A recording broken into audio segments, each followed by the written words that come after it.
My name is Lisa, and I sought treatment for 2 bad shoulders.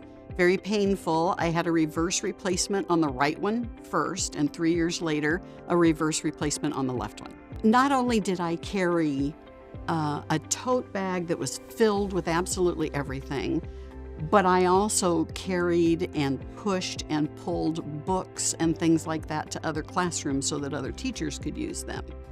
And it just got to the point where it was difficult. And I knew within probably 24 hours, the pain was gone.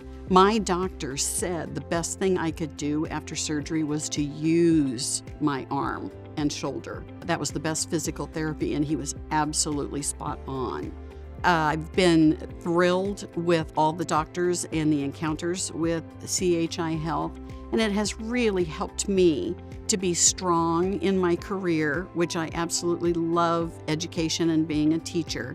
It has also allowed me to live the kind of life that I want to live, that's for fun, socialization, recreation, and so on. CHI Health is the way to go.